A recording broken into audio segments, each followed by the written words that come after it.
সারা দেশে আরও তীব্র হয়েছে গ্যাস সংকট। এতে দুর্ভোগে পড়েছেন সিএনজি চালিত অটোরিকশা সহ বিভিন্ন যানবাহনের চালকেরা।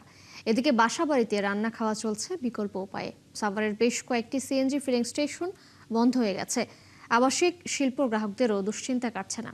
আশুলিয়া থেকে এ বিষয়ে তথ্য জানাতে যুক্ত হচ্ছেন সহকর্মী জাহিদুল ইসলাম অনিক।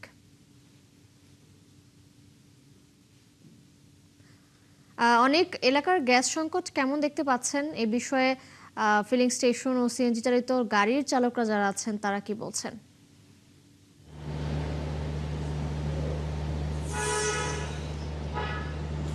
তিশা, আপনাকে জানিয়ে রাখি যে একদিকে যেমন বিদ্যুতের অতিরিক্ত লোডশেডিং, অন্যদিকে কিন্তু গ্যাস সংকট। আর এই দুই সংকটে কিন্তু বিপর্যয় হয়ে পড়েছে শিল্পাঞ্চল আশুলিয়ার জনজীবন। আপনাকে আমি দেখাই যে ইতিমধ্যে আমি যে স্থানটিতে রয়েছে এটি আশুলিয়া পাইপেলের সম্ভার ফিলিং স্টেশন।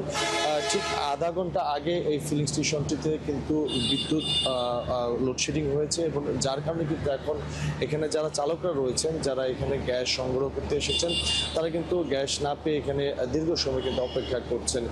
তাছাড়া এই গ্যাস সংকটটি কিন্তু শুধু আজকে নয়, এটি কিন্তু আমরা দেখছি যে বেশ কিছুদিন যাবৎ এখানকার যারা পরিবহন চালকরা রয়েছেন তারা কিন্তু বলছেন যে তারা কিন্তু দীর্ঘ 2-3 ঘন্টা সময় অতিক্রমের পরে কিন্তু তারা কাঙ্ক্ষিত গ্যাস পাচ্ছেন। কিন্তু তাদের যে চাহিদা যে একটি গাড়িতে 1500, 2000 বা 600 টাকার গ্যাস যেখানে তারা সংগ্রহ করে থাকতেন স্বাভাবিক সময়, সেখানে কিন্তু এখন 200, কেউ 300 টাকার গ্যাস সংগ্রহ করতে পারছেন। যার ফলে তারা দৈনন্দিন যেই তাদের যে চাহিদা অনুযায়ী চাহিদা মাফিক তাদের যেই গ্যাস যে সংগ্রহ করার যে প্রক্রিয়াটা সেটি কিন্তু ব্যাহত হচ্ছে।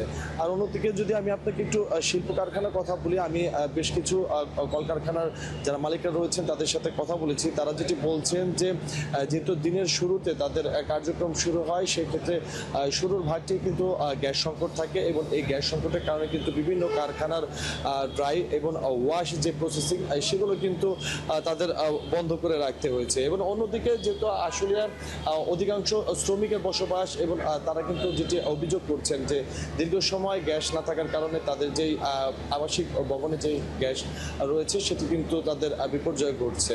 তিশা, ধন্যবাদ আপনাকে। আশুলিয়া থেকে যুক্ত ছিলেন সহকর্মী জাহিদুল ইসলাম অনিক।